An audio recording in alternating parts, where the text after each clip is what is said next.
जैसा कि हमने लास्ट एपिसोड में देखा था, शिनबू इज़ुबी से कहता है, अगर तुम्हें गिरना ही है तो किसी के प्यार में गिरो।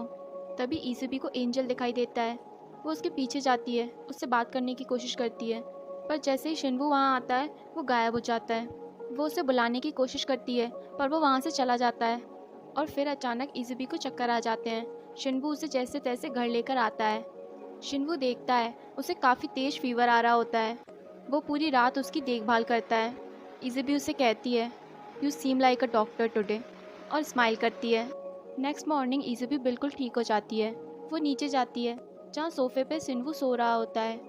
वो उसे ब्लैंकेट उड़ाकर ऊपर बालकनी में धूप सेकती है कि तभी शिनबू भी वहाँ पर पहुँच जाता है। वो इज़ुबी से कहता है कि अब तुम ठीक हो? वो कहती है, हाँ अब मैं ठीक हूँ। शिनबू अपना हाथ आगे बढ़ाते हुए कहता है, लाओ मैं चेक करूँ, क्या तुम्हें अभी भी फीवर तो नहीं? वो उसे रोक देती है और कहती है, अपने हाथों को मुझसे दूर रखो। Don't you dare lay a finger on my body. Shinwoo कहता है, तुम हमेशा मेरी कॉपी क्यों करती हो? ठीक है, तो क्या मैं अपने पैरों से तुम्हारा बुखार चेक कर सकता हूँ? इज़ुबी कहती है, नो, तुम मुझसे दूर रहो। शिनवू अपने जेब से फ़ोन निकालता है और कहता है, then what should I do with this? Izubi की आंखें फट जाती हैं और कहती है, क्या ये मेरा है? वो कहता है, not yet, it's your once I give it to you. वो बालकनी के ऊपर चढ़ जाता है और कहता है, क्या मैं इसे फेंक दूँ? वैसे ये फ़ोन नया है, अगर ये टूट गया तो? इज़ुबी अपने दोनों हाथ आगे करते हुए कहती है, नहीं बिल्कुल नहीं, और एक क्यूट सा चेहरा बनाती है जिसे देखकर किसी का भी दिल पिघल सकता है। और फिर क्या, शिनबू भी उसे फ़ोन दे ही देता है। वो कहती है, क्या सच में तुम ये फ़ोन मुझे फ्री में दे रहे हो? शिनबू कहता है, ऐसा बिल्कुल मत सोचना, अगर मैंने तुम्हें कभी फ़ोन लगाया और तुमने नहीं उठाया तब देखना। इज़ुबी उस फ़ोन के फंक्शन देखने लगती है और कैमरा ऑन करती है।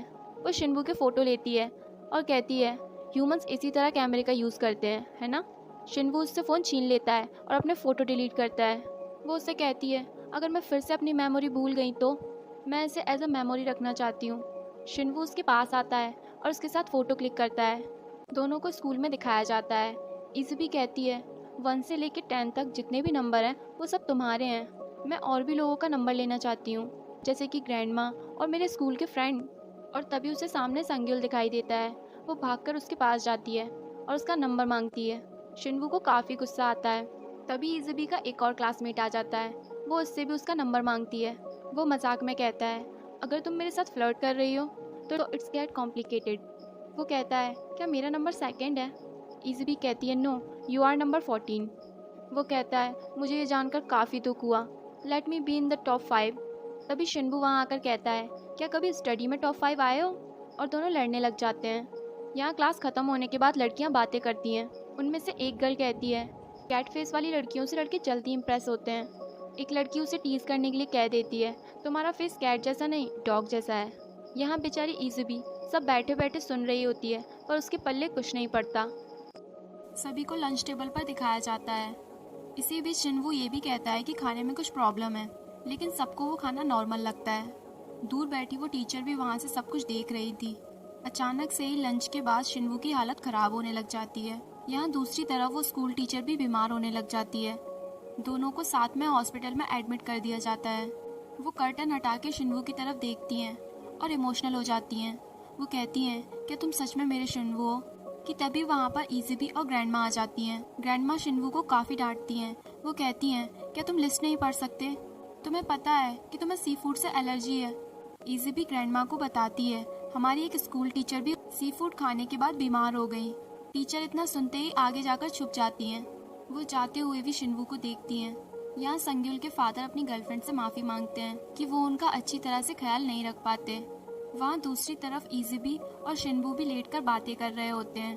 तभी इज़ुबी उठकर खड़ी हो जाती है और पूछती है, तुमने मुझे नहीं बताया, तुम्हारी फ़ोन लिस्ट में मैं किस नंबर पर आती हूँ?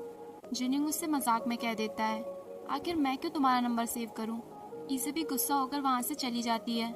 शिनबू अपना फ़ोन उठाता है और 1 नंबर डायल करता है। सबसे पहला नाम इज़ुबी का होता है, पर लड़कों की आदत तो हम सब जानते हैं, प्यार है पर जताना नहीं आता।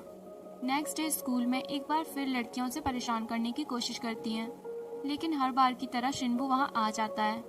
दोनों क्लास में आते हैं, जहाँ वो बदतमीज लड़के एक बार फिर उस लड़के को सता रहे होते हैं। इज़ुबी भी मजाक मजाक में उस लड़के के ऊपर वो बुक फेंक देती है। और जैसे ही बात इज़ुबी पर आती है, हमारे दोनों हीरो से प्रोटेक्ट करने के लिए वहाँ पहुँच जाते हैं।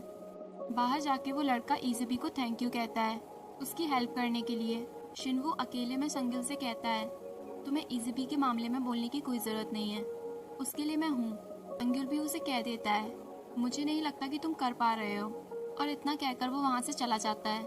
यहाँ उस बदमाश लड़के की एक बार फिर क्लास लगती है और इसी बीच उस लड़के के सामने एक बड़ा खुलासा होता है। वो क्लास के टॉपर लड़के को सर की यूएसबी से फोटो लेते हुए देख लेता है जिसमें टेस्ट पेपर की सारी इन्फॉर्मेशन होती है।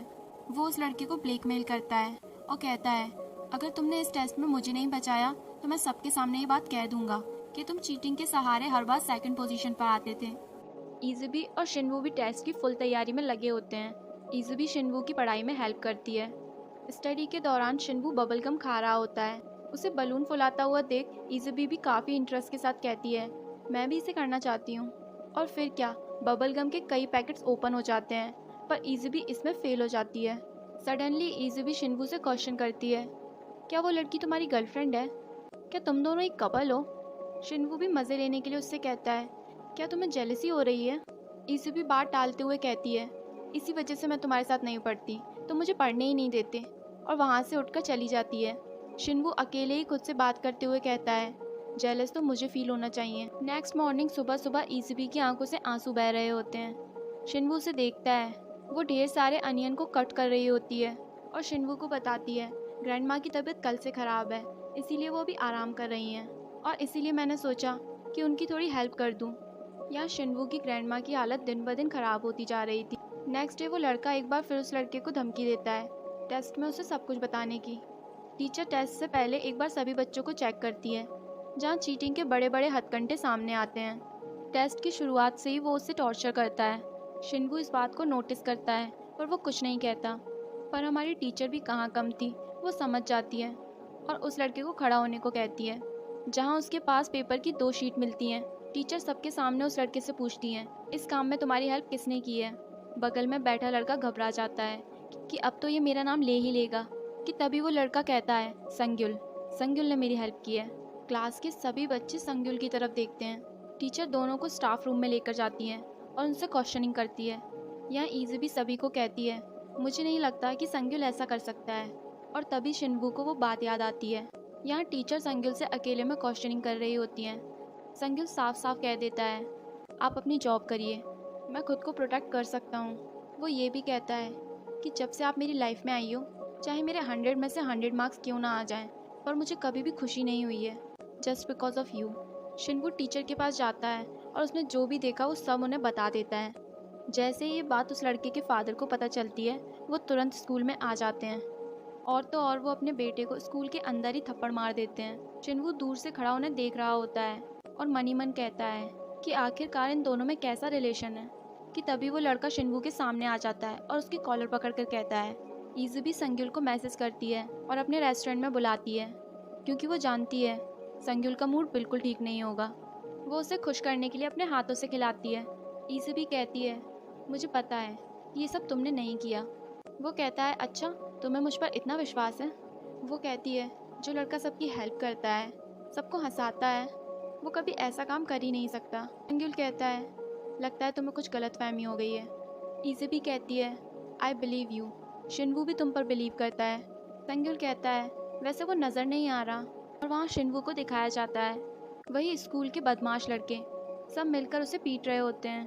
तभी उन सब का लीडर आ जाता है और कहता है तुम्हें दूसरों की फैमिली की कन्वर्सेशन सुनने में बड़ा मज़ा आता है ना? शिनवू कहता है टीचर को जाकर सब कुछ सच बता दो, मुझे पता है ये संग्युल ने नहीं किया है। और तभी शिनवू का फ़ोन रिंग करता है। वो शिनवू का फ़ोन पिक कर लेता है और इज़बी से बात करता है। इज़बी पूछती है शिनवू कहाँ है? वो कहता है तुम उसकी चिंता मत करो, वो हमारे साथ प्लेग्राउंड में खेल रहा है। संग्युल इज़बी से पूछता है आखिर हुआ क्या? इज़बी कहती है लगता है शिनवू डेंजर में है। और इसी के साथ हमारा ये एपिसोड यहीं पर ख़त्म हो जाता है।